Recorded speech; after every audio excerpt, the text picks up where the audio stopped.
ಕಳೆದ 10 ದಿನದಿಂದ ವಿರೋಧ ಪಕ್ಷದವರು ಕೆಲವು ಭಾಗದಲ್ಲಿ ರೈತರಿರಬಹುದು ಈ ವೀರ್ಯ ಬಗ್ಗೆ ಸಾಕಷ್ಟು ಚರ್ಚೆ ನಡೀತಾ ಇದೆ ಮತ್ತು ಒಂದಷ್ಟು ಜನ ಮೆಮೊರಂಡಮ್ ಕೊಟ್ಟಿದ್ದಾರೆ, ಒಂದಷ್ಟು ಜನ ಪ್ರತಿಭಟನೆನೂ ಮಾಡಿದ್ದಾರೆ. ನಾನು ನಿರಂತರವಾಗಿ ನಿಮ್ಮ ಜೊತೆ ಸಂಪರ್ಕದಲ್ಲಿದ್ದೀನಿ. ಜೊತೆಗೆ ನಮ್ಮ ಸೆಕ್ರೆಟರಿ, ಕಮಿಷನರ್, ಡೈರೆಕ್ಟರ್ಗಳು ಸಹ ಪ್ರತಿ ದಿವಸ ಬೆಳಗ್ಗೆ ಸಾಯಂಕಾಲ ಡಿಸಿ ಮೂಲಕ ಎಲ್ಲ ಜಿಲ್ಲೆಯ ಅಧಿಕಾರಿಗಳನ್ನ ಡಿಸಿಯವರ ಜೊತೆ ಸಂಪರ್ಕ ಇಟ್ಕೊಂಡು ಅಲ್ಲಿ ವಾಸ್ತವ ಇದನ್ನು ತಿಳ್ಕೊಂಡು ಯಾವ ರೀತಿ ರೈತರ ಬೇಡಿಕೆ ಇದೆ ಅದಕ್ಕೆ ತಕ್ಕಂತೆ ಸಪ್ಲೈ ಮಾಡ್ತಕ್ಕಂಥದ್ದು ಅಥವಾ ಎಲ್ಲಿಂದಾರು ಶಿಫ್ಟ್ ಮಾಡ್ತಕ್ಕಂಥದ್ದು ಇದೆಲ್ಲವನ್ನು ಸಹ ನಿರಂತರವಾಗಿ ಮಾಡ್ಕೊಂಬರ್ತಾ ಇದ್ದೀನಿ.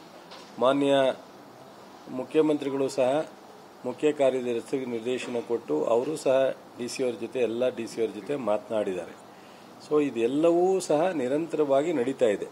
ನಮಗೆ ರಾಜಕಾರಣ, ಟೀಕೆ ಟಿಪ್ಪಣಿ ಮತ್ತು ವಿರೋಧ ಪಕ್ಷಗಳಿಗೆ ಉತ್ತರ ಕೊಡೋದಕ್ಕಿಂತ ಮುಂಚಿತವಾಗಿ ರೈತರಿಗೆ ಸಮಸ್ಯೆ ಬಗೆಹರಿಬೇಕು ಅನ್ನೋದು ನನ್ನ ಮೂಲ ಉದ್ದೇಶ. ರೈತರಿಗೆ ನಮ್ಮ ಅಥವಾ ವಿರೋಧ ಪಕ್ಷದ ಮಧ್ಯದಲ್ಲಿ ಆಗೋ ಘರ್ಷಣೆಯಿಂದ ರೈತರಿಗೆ ಸಮಸ್ಯೆ ಆಗಬಾರ್ದು.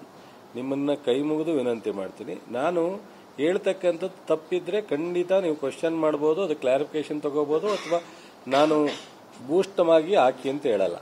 ಬಟ್ ನೀವೇನಾಗುತ್ತೆ, ನಾವು ಹೇಳಿರ್ತಕ್ಕಂಥದ್ದು ಯಾವುದೋ ಒಂದು ಟೇಕ್ ಮಾಡ್ಕೊಂಡು ಒಂದು ಬಿಟ್ಟರೆ ಮಾಹಿತಿ ಕೊರತೆ ಆಗಿಬಿಡುತ್ತೆ.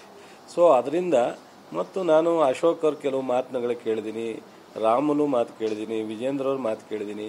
ನಾವು ಎಲ್ಲಕ್ಕಿಂತ ಹೆಚ್ಚಾಗಿ ನಮ್ಮ ಮಾಜಿ ಮುಖ್ಯಮಂತ್ರಿಗಳು ಬಸವರಾಜ ಬೊಮ್ಮಾಯಿ, ನಾನು ಅವರನ್ನು ಭಾಳ ಹತ್ತಿರದಿಂದ ನೋಡಿದ್ದೀನಿ, ತುಂಬ ಬುದ್ಧಿವಂತರು. ಆದರೆ ಅವರು ಸಹ ಈ ಥರ ಹೇಳಿಕೆಯನ್ನು ಕೊಡ್ತಕ್ಕಂಥದ್ದು ಕರೆಕ್ಟ್ ಅಲ್ಲ. ಸೊ ಫೈಟ್ ಮಾಡೋಣ, ಫೈಟ್ ರಾಜಕೀಯವಾಗಿ ಅವರು ಎನಿ ಎಕ್ಸ್ಟೆಂಟ್ ಹೋಗಲಿ, ನಾವು ಅದನ್ನು ಯಾವ ರೀತಿ ನಿಭಾಯಿಸಬೇಕು, ಯಾವ ರೀತಿ ಅದನ್ನು ಅವರನ್ನು ಅಟ್ಯಾಕ್ ಮಾಡಬೇಕು ಅದು ನಾವು ಮಾಡ್ತೀವಿ. ಯಾರೂ ಏನು ಕಡಿಮೆ ಇಲ್ಲ ಇಲ್ಲಿ. ಜನತಾದಳ, BJP, ಕಾಂಗ್ರೆಸ್ನವರು 3 ಜನ ಸಹ ಸೊ ರಾಜಕೀಯವಾದಂಥ ಹೋರಾಟಕ್ಕೆ ಯಾರೂ ಕಡಿಮೆ ಇಲ್ಲ. ನಾವಂತೂ ಅದನ್ನ ಎಲ್ಲ ಸಂದರ್ಭದಲ್ಲೂ ಸಹ ನಾವು ಎದುರಿಸ್ಲಿಕ್ಕೆ ತಯಾರಿದ್ದೀವಿ. ಆದರೆ ರೈತರ ವಿಚಾರವನ್ನು ಬಿಟ್ಟು ಹೊರಗಡೆ ಬಂದು ರಾಜಕಾರಣವನ್ನು ಮಾಡೋಣ. ಸೊ ನಾನು ಇತಿಹಾಸ ಎಲ್ಲಾನು ಗೌರ್ಮೆಂಟ್ ಆಫ್ ಇಂಡಿಯಾದಿಂದ ಏನೇನು ರಾಜ್ಯಕ್ಕೆ ಅನ್ಯಾಯ ಆಗಿದೆ ಅಂತ ಎಲ್ಲನೂ ಹೇಳಕ್ಕೆ ಹೋಗಲ್ಲ. ಎಲ್ಲ ಹೇಳಿದ್ರೆ ಏನಾಗುತ್ತೆ, ಫಿಲ್ಟರ್ ಆಗಿ ಯಾವುದೋ ಒಂದು ಹೋಗುತ್ತೆ ಮತ್ತು ಬೇಕಾಗಿರ್ತಕ್ಕಂಥ ಮುಖ್ಯವಾದ ಹೋಗಲ್ಲ. ಸಾಕಷ್ಟು ವಿಚಾರದಲ್ಲಿ 2 ವರ್ಷದಲ್ಲಿ ಕೇಂದ್ರ ಸರ್ಕಾರದಿಂದ ನಮ್ಗೆ ಅನ್ಯಾಯ ಆಗಿದೆ.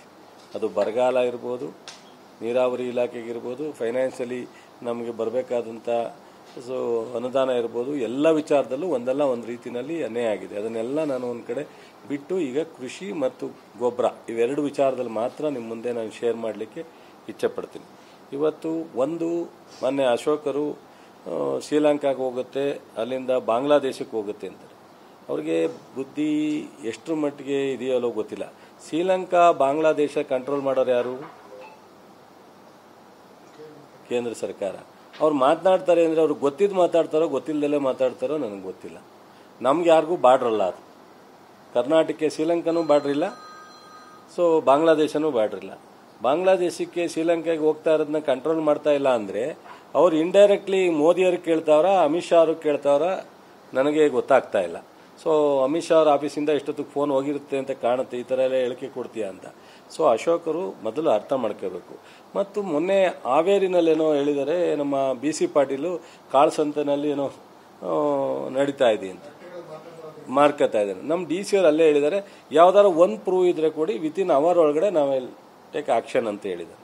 ಇಡೀ ರಾಜ್ಯದಲ್ಲಿ ರೆವಿನ್ಯೂ ಇಲಾಖೆ ಮತ್ತು ನಮ್ಮ ಕೃಷಿ ಇಲಾಖೆ ಮತ್ತು ಪೊಲೀಸ್ ಫುಲ್ ಅಲರ್ಟ್ ಆಗಿ ರೈತರಿಗೆ ಸರಬರಾಜು ಮಾಡ್ತಕ್ಕಂಥದ್ರಲ್ಲಿ ನಾವು ಕೆಲಸ ಮಾಡ್ತಾ ಇದ್ದೀವಿ.